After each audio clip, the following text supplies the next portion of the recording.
সম্মানিত গোলাপগঞ্জবাসী, আসসালামু আলাইকুম রহমতুল্লাহি ওয়া বারাকাতুহু। আমি এম এ কাদির, গোলাপগঞ্জ উপজেলা যুবদলের যুগ্ম আহ্বায়ক। আমি 2017 সালে গোলাপগঞ্জ পৌর যুবদলের সাংগঠনিক সম্পাদক ছিলাম। বর্তমানে গোলাপগঞ্জ উপজেলা যুবদলের যুগ্ম আহ্বায়ক পদে আছি। আমি বর্তমানে গোলাপগঞ্জ উপজেলা যুবদলের সাধারণ সম্পাদক পদপ্রার্থী। আগামীকালকে আমাদের কর্মী সমাবেশ। ইনশাআল্লাহ আমি গোলাপগঞ্জ তথা সিলেটবাসীর কাছে আমি দোয়া প্রার্থী। আমার জন্য আপনারা দোয়া করবেন। আমাদের গোলাপগঞ্জ উপজেলা যুবদলের আহ্বায়ক কমিটি দীর্ঘ 60 বছর। আগামীকাল আমাদের কর্মী সম্মেলন, কর্মী সমাবেশ। তো যেহেতু দীর্ঘদিন পরে আমাদের এই যে কর্মী সমাবেশ হচ্ছে, আমাদের গোলাপগঞ্জ উপজেলাবাসী নেতাকর্মীরা মানে খুব উচ্ছ্বাসিত এবং খুব একটা আনন্দিত যে দীর্ঘদিন পরে একটা পূর্ণাঙ্গ কমিটি আসবে। সবার ভিতরে একটাই আনন্দ কাজ করছে। আগামীতে সুন্দর একটা কমিটি হবে, নেতৃত্বে নতুনরা আসবে।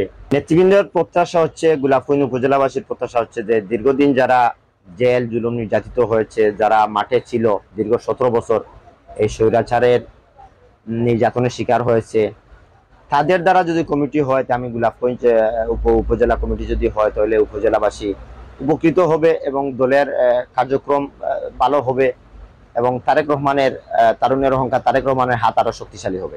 আমি এই গোলাপগঞ্জে 4 আগস্ট 7 জন শহীদ হয়েছেন এই স্বৈরাচার আন্দোলনের সময়। স্বৈরাচারকে দেশ থেকে বিতাড়িত করতে যারা শহীদ হয়েছেন, আমি তাদের রুহের মাগফিরাত কামনা করি। এবং আমাদের ওই জুলাইয়ের আগে আমাদের সহযোদ্ধা যুবদলের আহ্বায়ক কমিটির সদস্য জিল্লু আহমদ জিল্লু, সে সিলেটে এই আন্দোলনরত অবস্থায় পুলিশের নির্যাতনে সে মৃত্যুবরণ করেছে। আমি তার রুহের মাগফিরাত কামনা করছি।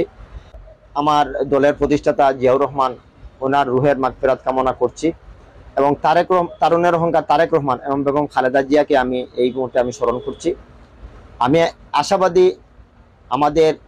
আমি যদি দলের এবং কেন্দ্রের নির্দেশ যেটা যে তারেক রহমান বলেছেন যে মাঠের কর্মী দ্বারা প্রত্যেকটি কমিটি গঠন করা হবে, সেই সুবাদে আমি জেলা এবং জেলা নেতৃবৃন্দ, স্থানীয় নেতৃবৃন্দ, আমার সভাপতি অ্যাডভোকেট মুহিনুল ইসলাম মুহিন ভাই এবং জেলার সাধারণ সম্পাদক মকসুদ আহমদ মকসুদ ভাই এবং জেলা যুবদলের সাংগঠনিক সম্পাদক মাসরুর রাসেল ভাই সহ আমি সবাইকে এটাই আমার এই বক্তব্য থেকে আমি ওনাদেরকে আহ্বান জানাবো যে মাঠে দুর্দিনে এই দলের কাণ্ডারি কে বা কারা ছিল তাদেরকে দ্বারা এই যে কমিটি যেন হয়।